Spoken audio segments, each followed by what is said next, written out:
فيلم مالينا. كن مهندسا جيدا واشترك في قناة مهندس الملخصات. في حركة لقدام، انتبه. بيبدأ فيلمنا سنة 1940 بالوقت اللي دخلت فيه إيطاليا بالحرب العالمية الثانية بقيادة موسوليني، وبنشوف طفل عمره 13 سنة اسمه رونالدو اللي أبوه جاب له موتوسيكل جديد وبيكون فرحان جدا بيه وبيسوق بكل مكان والأمور تمام التمام، وبروح بيلتقي بأصحابه. وفجأة رونالدو وأصحابه بيشوفوا بنت جميلة جدا اسمها مالينا، وهي أجمل بنت بإيطاليا. لو ما بتوافقني اكتب لي بالتعليقات. وبينصدم رونالدو بجمالها، وبيبدأ رونالدو واصحابه يلحقوها بس علشان يشوفوا الغالي اللي تحت رقبتها. وبنعرف انه استاذ رونالدو بالمدرسة اللي اسمه البروفيسور بون هو والد مالينا، وبيكون يدرسهم اللغة اللاتينية، وبيكون الطلاب يمزحوا معاه ويحكوا له انهم عاوزين يعملوا تشوك اح مع بنته ميلينا، وهو بيرد عليهم وبيحكي لهم طبعا راح اخليكم تعملوا اللي عاوزينه. بتعرفوا ليش يا مهندسين؟ لانه اخونا بون فاقد للسمع. وبالليل بيكون رونالدو مش قادر ينام، وكل اللي بفكر فيه هو جمال ميلينا، وبيدرك انه وقع بحبها. وباليوم الثاني بيتجاهل رونالدو مدرسته وبروح لبيت ميلينا، وبيتخيل انها بتطلب منه يشتري لها سجاير وبانه اطلع على جسدها الجميل. ولاحقا بيعرف ابوه انه مراحش على المدرسه اليوم فبيجلده. وبالليل بيطلع من غرفه نومه وبروح لبيت ميلينا، وبيتسلق شجره بيتها وبيبصبص عليها من فتحه نافذه غرفتها، وبيشوفها وهي لابسه فستان سكسي وبتتمشى ببيتها، وبيكون عندها صوره لزوجها. وبنعرف انه زوج ميلينا اللي اسمه نينو بالجيش الايطالي وحاليا بالحرب. وبروح رونالدو باليوم الثاني لبيتها مرة تانية وبراقب جسمها بالتلسكوب، وبعدها بيرجع بالليل لبيتها مرة تانية وبيشوفها وهي ترقص. وباليوم الثاني بيروح رونالدو لمحل الأقراص الموسيقية وبيشتري الموسيقى اللي كانت ترقص ميلينا عليها، وبيشغل رونالدو القرص بغرفته وبيطلع على صور النسوان، وبيتخيل ميلينا بالدفتر وبيعمل اشي ما ينفعش نقوله، وبيبدأ هوسه فيها يكبر أكثر وأكثر ويلحقها بكل مكان تروح عليه. وبتمشي ميلينا بشارع البلدة والكل بيطلع عليها، وبسبب منظرها الجميل بيكون كل راجل بالقرية عايزها وكل النسوان بيكرهوها. وبالمدرسة بيكمل الطلاب ضحكهم على أستاذهم والد ميلينا، وبيحكوا بينهم حيناموا مع ميلينا بنت الأستاذ بون اللي ما بيسمعش. وبيصير رونالدو يعمل العادة كل شوية وهو يتخيل بميلينا، وبيكون تخته يتهز بقوة لغاية ما أبوه يصرخ عليه من الإزعاج اللي بيعمله هو وسريره. وبيوم من الأيام بيعلن قائد المنطقة أمام الناس إنه نينو زوج ميلينا مات بالحرب. وطبعا نساء القرية بيبدوا يخافوا على أزواجهم إنهم يروحوا ويستغلوا فرصة موت زوج ميلينا ليكسبوا قلبها. وبعدها بيروح رونالدو لبيت أستاذ بون ويشوف ميلينا وهي تبكي بسبب خسارتها لزوجها، وبيتخيل إنه بيطمنها وبإنه بيحكي لها بإنه دايما هنا جنبها. كل هذا بخياله يا مهندسين مش بالواقع. وبتحضر ميلينا جنازة زوجها، وكل الرجالة بالقرية بيبدأوا يبصبصوا عليها في محاولة منهم يكسبوا قلبها. وبنشوف رونالدو وهو يتسلل لبيت ميلينا وبيسرق واحدة من ملابسها الداخلية. وبالليل رونالدو بيشم ريحة هذه الملابس وهو يتخيل فيها ويعمل أشياء برضه ما ينفعش نقولها. وباليوم الثاني بيدخل أبوه عليه وبيشوف على وش ابنه ملابس داخلية نسائية، فبيجن وبيضربوه، وبرضه أهله بينصدموا بتصرفه وبيضربوه. ولما يخلص عقابه بيروح لبيت ميلينا مرة تانية. يعني ما فيش فايدة إطلاقا، الواد ده مهووس لدرجة. وبيشوف رونالدو كل الرجالة بالقرية صاروا يمشوا حوالين بيتها، بس إيش السبب يا ترى؟ واضحة يا مهندسين؟ ها؟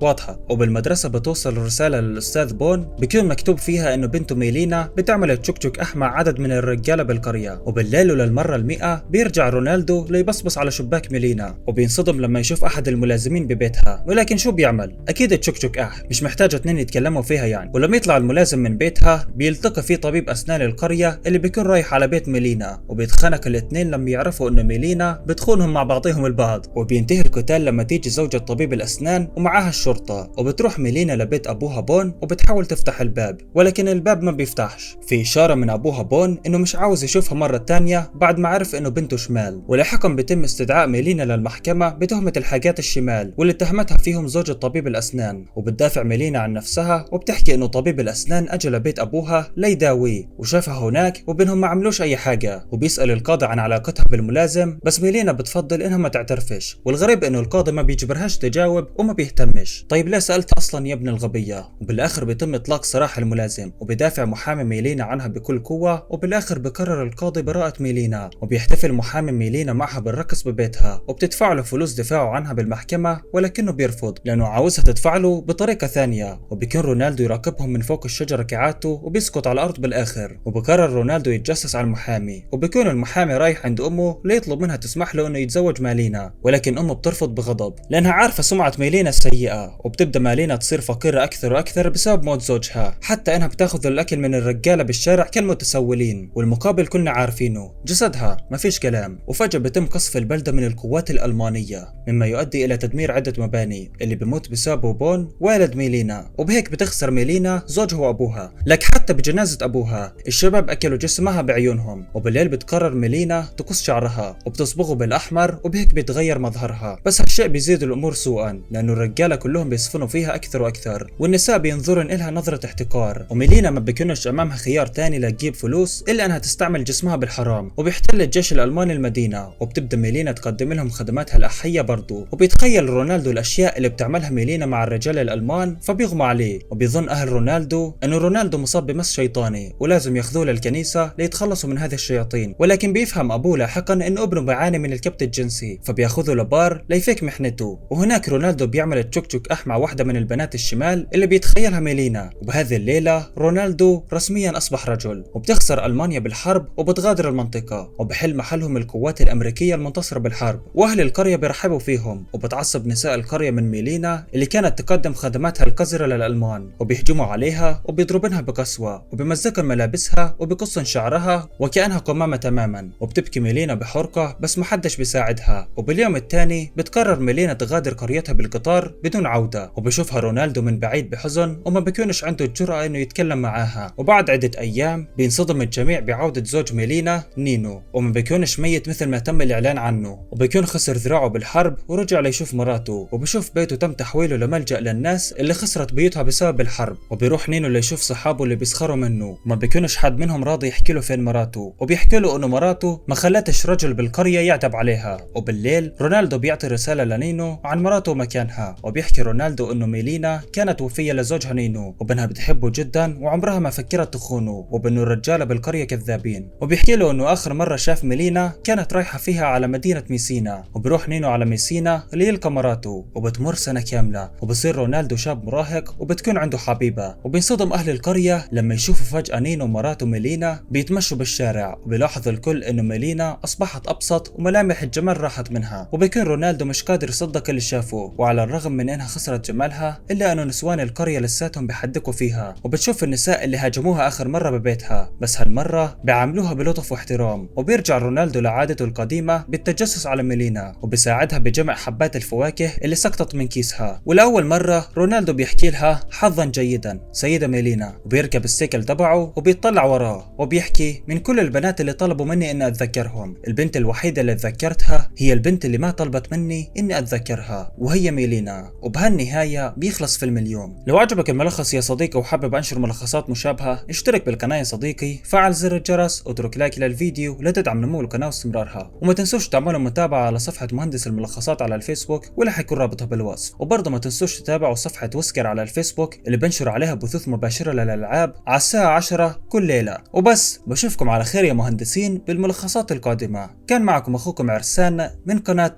مهندس الملخصات.